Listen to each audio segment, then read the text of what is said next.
all of you. So welcome back to this class of political science. I hope कि जो हमने last lecture में पढ़ा था पावर, अथॉरिटी एंड लेजिटिमेसी, वो कुछ हद तक समझ आया है. अब जो आज हमने बात करनी है और जो अब आपके टॉपिक शुरू होंगे, basically we will be talking about the political ideologies. और पॉलिटिकल आइडियोलॉजीज में we will be talking about 4 main ideologies, जिसमें है liberalism, socialism, secularism and finally feminism. जो आज हमारा पहला जो टॉपिक है that will be liberalism. Okay, तो first let's try to understand what is an ideology. Okay, और आइडियोलॉजी की इंपॉर्टेंस क्या होती है. देखो, आइडियोलॉजी को we can say that it is the science of ideas. और आइडिया की क्या रेलेवेंस है, एक सोच की, एक विचार की क्या उसका की महत्वता है, वो आई डोंट थिंक कि कोई ज्यादा बताने की जरूरत है. ठीक, क्यों? क्योंकि हमारे जितने भी एक्शंस होते हैं that they are first the part of the ideas. Okay, और जब हम आइडियोलॉजी की बात करते हैं तो आइडियोलॉजी का मतलब है कि to think from a certain perspective. जैसे हम we talking about liberalism, socialism, there are other political ideologies like conservatism, ठीक है, फैसिज्म. तो ये सारी आइडियोलॉजीज है ना, ये पॉलिटिकल साइंस को एक नजरिए से समझती है. ओके, और इन एडिशन टू दिस जितने भी आप जो कॉन्सेप्ट्स पढ़ते हैं ना पॉलिटिकल साइंस में, यू टॉक अबाउट स्टेट, चाहे लिबर्टी, इक्वालिटी, जस्टिस, इन सभी कॉन्सेप्ट्स में एक चीज तो कॉमन है कि जितनी भी ये आइडियोलॉजीज है, ठीक, ये इन कॉन्सेप्ट्स को अपने नजरिए से देखते हैं, चाहे वो लिबरलिज्म हो, चाहे मार्क्सिज्म हो, कंजर्वेटिज्म हो, फेमिनिज्म हो. Okay, so that's why these ideologies are very much important. So let's start talking about the liberalism. Basically liberalism we can say that it is dominating the world for the last 4 centuries. मतलब कि पिछले लगभग 400 सालों से जो liberalism की philosophy है वो पॉलिटिकल साइंस को डोमिनेट कर रही है, और उसके पीछे रीजन भी है. ओके, अब पहले मैं आपको ये बताता हूं कि ये लिबरलिज्म जो है वो आई कैसे. देखो, 16th और 17th सेंचुरी से पहले जो वर्ल्ड का पूरा स्ट्रक्चर था वो क्या था, वो फ्यूडल स्ट्रक्चर था. फ्यूडल स्ट्रक्चर का क्या मतलब हुआ कि जैसे होते हैं ना जमींदार होते हैं, फिर आगे फिर फार्मर्स होते हैं. तो जो जमींदार होते हैं वो क्या करते हैं, वो अपनी जो जमीन है वो लैंडलेस लेबर्स को दे देते हैं और उनसे काम करवाते हैं. और वो जो सिस्टम होता है that is the feudal system. समझ आई ना. तो उसमें क्या था कि उसमें जो मीन्स ऑफ प्रोडक्शन या मोड्स ऑफ प्रोडक्शन था वो मोर और लेस क्या था, that was centred around the agricultural economy. Okay, ये आ गया इकोनॉमिक पर्सपेक्टिव से. ऑन द अदर हैंड अगर हम पॉलिटिकल पर्सपेक्टिव से देखें तो 16th और 17th सेंचुरी से पहले जो वर्ल्ड को डोमिनेट करती थी that was religious philosophy. Religious philosophy का मतलब क्या हुआ कि जैसे 14th और 15th सेंचुरी से पहले ना जो चर्च था उसका बड़ा स्ट्रॉन्ग रोल था. चर्च का स्ट्रॉन्ग रोल होने का मतलब, जैसे आपने स्टेट की थ्योरी पढ़ी है ना, divine theory of the state, तो उसमें क्या बोला गया था, किंग जो है वो भगवान का भेजा हुआ एक नुमाइंदा है. ठीक है, it was king is sent by the God. और ऑन द बेसिस, और जो किंग है और जो प्रीस्ट है वो स्टेट को चलाते हैं on the commands of the God, और उसमें कोई भी किसी भी चीज को चैलेंज नहीं कर सकता. एग्जांपल के तौर पे गैलीलियो का नाम आप सबने सुना है. तो गैलीलियो व्हाट ही डिड और why he was punished to death, क्योंकि उसने ये बोला था कि जो अर्थ है वो सन के इर्द गिर्द चक्कर लगाती है. ठीक, लेकिन उस टाइम पे चर्च क्या बोलती थी कि नहीं, जो अर्थ है वो सेंटर में है. ठीक है, और ये उस टाइम पे बहुत बड़ी बात थी कहना. तो that's why he was punished. मतलब कहने का मतलब ये क्या है कि उस टाइम पे रिलीजियस ऑर्थोडॉक्सी थी. उस टाइम पे रैशनैलिटी, रीजन वैसी नाम की कोई चीज नहीं थी. और कोई भी रैशनैलिटी का मतलब क्या हुआ कि जो भी हम बोल रहे हैं, जो भी हम कुछ कह रहे हैं, उसके पीछे कोई तर्क हो, उसके पीछे हम कुछ बोले, उसके पीछे हम ये बोले कि हम ये क्यों बोल रहे हैं, इसके पीछे कारण क्या है. ठीक है नहीं. तो उस टाइम पे क्या था कि बिफोर 16th और 17th century what was prevalent, it was the religious orthodoxy. Okay. और ये जो लिबरलिज्म की फिलॉसफी है, इसने ये चीज लाई क्या, इट ब्रॉट रीजन, ठीक। इसके अलावा एक और 17th सेंचुरी में डेवलपमेंट हुई थी जिसने लिबरलिज्म की फिलॉसफी को काफी त्वचा दी, that was the industrial revolution, जिसको हम हिंदी में बोलते हैं औद्योगिक क्रांति। तो औद्योगिक क्रांति के बाद क्या हुआ कि जो इकोनॉमी थी ना, उसका एक अलग ही means of production, modes of production, बहुत ज्यादा प्रोडक्शन होने लगी। तो उसका भी जो लिबरलिज्म है, जब हम आगे डायमेंशंस ऑफ लिबरलिज्म करेंगे ना, तो उसमें जब हम इकोनॉमिक डायमेंशन ऑफ लिबरलिज्म करेंगे तो वहां पे ये चीज भी आएगी। Okay, so now let's try to understand, now let's give a definition of what is liberalism. In simple words, liberalism एक ऐसी फिलॉसफी है जो इंडिविजुअल को इंपॉर्टेंस देती है, और we can say that liberalism is also known as individualism.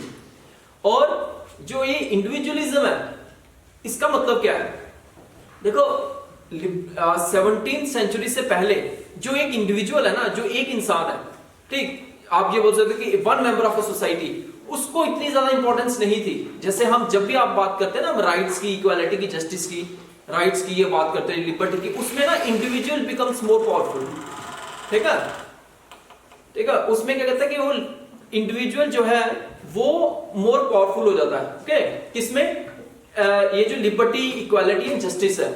तो ये जो लिबरलिज्म है, ये एक ऐसी फिलॉसफी है जो किसके ऊपर फोकस करती है? लिबरलिज्म इंडिविजुअल के ऊपर। ओके, इसके अलावा लिबरलिज्म की जो फिलॉसफी है, ये कुछ चीजें हैं जिसके ऊपर और ज्यादा एम्फेसिस डालती है। ओके, तो before going into that, I also want to tell you कि जो पिछले 400 सालों का लिबरलिज्म हम बात कर रहे हैं, उसकी 3 मेन स्टेजेस रही है। हम स्टेजेस भी बोल सकते हैं या टाइप्स भी बोल सकते हैं।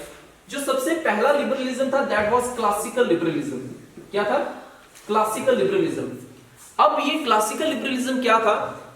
क्लासिकल लिबरलिज्म एक ऐसा लिबरलिज्म था जो ये बोलता था कि स्टेट जो है, ठीक है, पॉलिटिकल साइंस में हम स्टेट ही पढ़ते हैं ना, स्टेट का मिनिमम रोल होगा, और हम ये कह सकते हैं कि स्टेट जो होगी वो नेगेटिव स्टेट होगी। और क्लासिकल लिबरलिज्म में ये भी बोला गया कि जो स्टेट है उसका सिर्फ नाइट वॉचमैन का रोल होगा। नाइट वॉचमैन समझते हो ना, जो रात में चौकीदार होता है। तो चौकीदार का क्या काम होता है? सिर्फ सिक्योरिटी प्रोवाइड करना, ठीक है, सिक्योरिटी एंड सेफ्टी प्रोवाइड करना। ओके, इसके साथ साथ क्लासिकल लिबरलिज्म ये बोलते थे कि जो स्टेट है, it is a necessary evil. Evil हो गया जो चीज अच्छी ना हो, और नेसेसरी हो गया जिस चीज की जरूरत हो। तो नेसेसरी इविल का मतलब क्या हुआ कि स्टेट एक ऐसी चीज है जिसकी जरूरत भी है लेकिन वो इविल भी है, ठीक। So these are the certain aspects of classical liberalism. तो जब ये 17th सेंचुरी में लिबरलिज्म आया, जिसने रीजन को इंपॉर्टेंस दिया, लॉजिक को इंपॉर्टेंस दिया, they gave more importance to classical. और उसने एक और चीज को, और किसको इंपॉर्टेंस दिया? इकोनॉमी में लेजिस फेयर इकोनॉमी को। देखो ये फ्रेंच वर्ड है LAISSEZ, लेजिस फेयर, ठीक है। ये आपके लिए सारे नए वर्ड्स हैं, ठीक है, इस टाइम के, आई थिंक। तो लेजिस फेयर एक फ्रेंच वर्ड है, इसका मतलब है to set free, to set free. इसका मतलब हुआ क्या? इसका मतलब ये हुआ कि इकोनॉमी में स्टेट का कोई रोल नहीं होगा, ठीक है। स्टेट का इकोनॉमी कोई रोल नहीं होगा, और इकोनॉमी चलाने के लिए इंडिविजुअल्स को खुला छोड़ दो, ठीक है। तो that is what was propounded by the classical liberalism. इसके अलावा इसके बाद जो क्लासिकल लिबरलिज्म था, ये 17th, 18th और till the mid, we can say till the mid of the 19th century, sorry, 17th, 18th, 19th and 20th, till the mid of the 20th century क्या चला? Classical liberalism. लेकिन 1929 में एक दुनिया में बहुत बड़ी घटना हुई जिसको हम बोलते हैं द ग्रेट डिप्रेशन, ठीक। ये आप गूगल में सर्च करके पढ़ना कि ये ग्रेट डिप्रेशन है क्या है। बेसिकली हुआ क्या था कि वर्ल्ड की सारी जो इकोनॉमी है ना, वो कोलैप्स कर गई थी, ठीक है। और उसके पीछे सबसे बड़ी जिम्मेदारी किसको दिया गया था? जो ये क्लासिकल लिबरलिज्म है। क्यों? क्योंकि क्लासिकल लिबरलिज्म ने प्राइवेटाइजेशन को बहुत ज्यादा हाइट में ले गया था। और ये जो प्राइवेटाइजेशन अगर ज्यादा हाइट में चले जाए और रेगुलेशन कोई ना हो, स्टेट का उसमें कोई रोल ना हो, तो प्रॉब्लम क्या होगा? प्रॉब्लम ये होगा कि जो इकोनॉमी है वो इनविजिबल हैंड्स में चले जाएगी। अब ये इनविजिबल हैंड्स का मतलब क्या है? देखो, हम जब भी कोई भी चीज लेते हैं ना, तो उसमें हमें पता होता है कि इसका रेट क्या है, ठीक है। लेकिन कभी कभी आपने ये चीज देखा होगा कि जब कोई चीज गवर्नमेंट उसको मैकेनाइज ना करे या गवर्नमेंट उसको रेगुलेट ना करे, तो वो वाली चीजें किस में चली जाती है? ब्लैक में। और कोई भी चीज जो ब्लैक में चली जाती है, जिसको हम ब्लैक में अपनी भाषा में बोलते हैं, तो वो क्या चीज होती है कि 100 रुपए की चीज कोई 1000 में देता है, कोई 500 में देता है, कोई 800 में देता है। उससे प्रॉब्लम क्या होती है? जो इकोनॉमी है ना, वो मतलब उसको चैनलाइज करना पॉसिबल नहीं हो पाता। और यही हुआ था ड्यूरिंग द ग्रेट डिप्रेशन। इतनी ज्यादा, और वर्ल्ड वॉर्स भी थी उस टाइम पे, तो इतनी ज्यादा ग्रेट डिप्रेशन, ये पढ़ना जरूर आप उसमें गूगल में डाल के, द ग्रेट डिप्रेशन, ठीक है। तो उस टाइम पे जो ये क्लासिकल लिबरलिज्म है, इसका काफी क्रिटिसिज्म हुआ था। और then there came the modern liberalism, modern liberalism, ठीक है। और देखो, मॉडर्न ऐसा नहीं है कि जो ये मॉडर्न लिबरलिज्म है ये ओनली आफ्टर द 1929 आया। देखो, जो classical liberalism, even in the 19th century also we have thinkers like J.S. Mill, Harold J. Lasky, T.H. Green, ठीक है। इन्होंने उसी पहले ही मॉडर्न लिबरलिज्म की बात करना शुरू कर दी थी। अब ये मॉडर्न लिबरलिज्म क्या है? मॉडर्न लिबरलिज्म भी ये बोलता है कि इंडिविजुअल को इंपॉर्टेंस देनी है, इंडिविजुअल को राइट्स देनी है, इक्वालिटी देनी है, जस्टिस देनी है। लेकिन मॉडर्न लिबरलिज्म एक क्वेश्चन पूछता है, वो ये पूछते हैं कि अगर जो एक पर्सन पुअर है, ठीक है, उसके पास अगर खाने के लिए बोले बेसिक नीड्स नहीं है, तो वो कैसे अपने राइट्स एक्सरसाइज कर पाएगा? और कैसे जो हम ये बोल रहे हैं कि जो कि हर एक को फ्री छोड़ दो, अगर हर एक को फ्री छोड़ दिया जाए तो किस तरीके से हम ये जो आप ये बोल सकते हो कि जस्टिस दे पाएंगे? मतलब कि जब हम ये ओपन कंपटीशन की बात करते हैं, तो ओपन कंपटीशन में तो ये होता है ना कि कंपटीशन अमंग द इक्वल्स, ठीक। अब जैसे आप ग्रेजुएशन में हो, एक ग्रेजुएशन और 5th क्लास के स्टूडेंट का क्या कोई कंपटीशन हो सकता है? नहीं हो सकता ना। उसी तरीके से क्या एक पर्सन जो इकोनॉमिकली बड़ा रिच है उसको फुल फ्रीडम दी जाए और एक जो पर्सन पुअर है उसको फ्रीडम दी जाए, तो क्या उनका कोई कंपटीशन है? नहीं है ना। तो this is the problem that the modern liberalism brought. और उसने क्या बोला कि स्टेट को पॉजिटिव रोल प्ले करना पड़ेगा। इधर नेगेटिव था ना क्लासिकल में, तो इसने बोला कि स्टेट को पॉजिटिव रोल प्ले करना पड़ेगा। अब पॉजिटिव रोल का मतलब क्या हुआ कि स्टेट को वेलफेयर स्टेट बनना पड़ेगा। वेलफेयर स्टेट का क्या मतलब हुआ? जैसे हमारे यहाँ पे गवर्नमेंट की स्कीम्स है, आपका कॉलेज है, ठीक है, गवर्नमेंट के इंस्टीट्यूशंस है, गवर्नमेंट हमारे लिए रोड्स कंस्ट्रक्ट करती है, हॉस्पिटल्स होते हैं, स्कूल्स होते हैं, तो ये और गवर्नमेंट की स्कीम्स होती है काफी सारी, है ना, स्कॉलरशिप्स होती हैं आपके लिए। तो ये सारी की सारी क्या है? This is basically modern liberalism, जिसमें क्या बोला है, जो स्टेट होगी वो पॉजिटिव स्टेट होगी, और जो बोला है कि स्टेट का काम सिर्फ नाइट वॉचमैन है, वो इसको नकारता है कि ऐसा नहीं है। स्टेट का जो है वो काफी सारा रोल है। अब जैसे एक और एग्जांपल है, जैसे हमारे इंडियन कॉन्स्टिट्यूशन में right to education is a fundamental right under article 21A। तो इसका मतलब क्या हुआ कि गवर्नमेंट को हर एक बच्चा, चाहे वो गरीब हो चाहे वो अमीर हो, 6 से लेकर 14 साल तक कंपलसरी एजुकेशन प्रोवाइड करनी है, ठीक है ना। तो education, all of you know कि ये आज के टाइम में एक बहुत बड़ा टूल है एक सोसाइटी को ट्रांसफॉर्म करने के लिए फॉर इट्स बेटरमेंट, ठीक है नहीं। तो that's why education is made as a fundamental right, okay. तो ये है, these are the aspects of the modern liberalism, okay. तो this was in the modern liberalism. लेकिन हम ये बोल सकते हैं by the end of the last century और the beginning of this century, ठीक। तो एक और जो फिलोसफी है जो लिबरलिज्म है, वो it came into the existence that we call it as contemporary liberalism, contemporary liberalism, और इसको हम नियो लिबरलिज्म भी बोलते हैं, नियो लिबरलिज्म भी बोलते हैं। देखो ये जो नियो लिबरल, समझ आया, मॉडर्न लिबरलिज्म वेलफेयर स्टेट की बात करता है, ठीक। अब इसके बाद है जिसकी हम बात कर रहे हैं, that is neo liberalism. Neo liberalism basically क्या है? नियो लिबरलिज्म एक ऐसी फिलॉसफी है जो कि जिसका बैकग्राउंड काफी क्लासिकल के साथ मिलता है कि प्राइवेटाइजेशन बनानी है, ठीक है, स्टेट को फ्री छोड़ना, इंडिविजुअल को फ्री छोड़ना है, ठीक है। लेकिन इसमें डिफरेंस कहां पे आता है? डिफरेंस आता है कि वो स्टेट को बोलता था it's necessary evil, only night watchman state, तो वो बोलता कि नहीं, स्टेट को इकोनॉमी और पॉलिटिक्स को रेगुलेट करने के लिए एक पॉजिटिव रोल प्ले करना पड़ेगा, ठीक। So these were the three phases of liberalism, classical, modern and neo liberalism. अब जैसे हमारे आज जिस दौर में हम रह रहे हैं, this is a globalized era, जानते हैं ना सारे कि we are living in a globalized world, जिसमें एलपीजी को काफी इंपॉर्टेंस दी गई है, लिबरलाइजेशन, प्राइवेटाइजेशन, ग्लोबलाइजेशन, ठीक है नहीं। तो ये तीनों चीजें हैं, ये सारी, जिसमें मल्टीनेशनल कंपनीज हैं, ट्रांसनेशनल कंपनीज हैं, जैसे आप लोग जो ब्रांडेड कपड़े जिसे हम बोलते हैं, चाहे नाइकी, एडिडास, ये सारे फॉरेन के ब्रांड्स हैं, ठीक है नहीं। तो ये सारी हैं, this are the parts of neo liberalism, समझ आया ये? इसके अलावा there are certain dimensions of liberalism. जब हम लिबरलिज्म की बात करते हैं ना, there are three main dimensions of liberalism, और वो तीन मेन डायमेंशंस कौन सी हैं लिबरलिज्म की?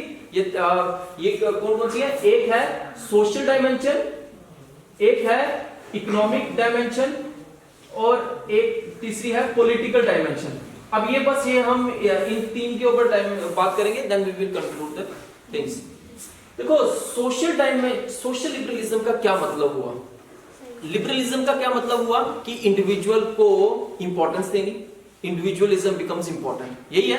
अब जब हम सोशल लिबरलिज्म ये बोलते हैं तो इसका मतलब क्या हुआ कि सोसाइटी में इंडिविजुअल को इंपॉर्टेंस देनी, ठीक। अब देखो हमारी सोसाइटी में ना, हम सब ये जानते हैं कि सोसाइटी जो है वो हमारे ऊपर बहुत सारी रिस्ट्रिक्शंस रखती है, ठीक। हमने खाना क्या है, हमने पहनना क्या है, हमने चलना कैसे है, हमने बात कैसे करनी है, everything there are certain restrictions, ठीक।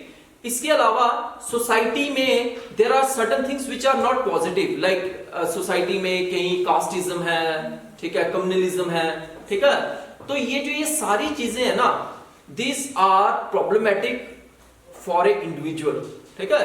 तो जब हम सोशल लिबरलिज्म की बात करते हैं तो इसका मतलब क्या हुआ कि सोसाइटी में जो ऑर्थोडॉक्सी है, ऑर्थोडॉक्सी का मतलब कि जो रिलीजियस ऑर्थोडॉक्सी है, जो रिलीजन के नाम के ऊपर, या आप ये बोल सकते हो कि किसी कल्चर के नाम के ऊपर कुछ ऐसी चीजें विच आर इलॉजिकल, और सर्टेन जैसे कि कास्ट के नाम के ऊपर किसी के साथ डिस्क्रिमिनेशन हो, या रिलीजन के नाम पे, सेक्स के ऊपर, क्रीड के नाम पे, तो ये सारे के सारे क्या है?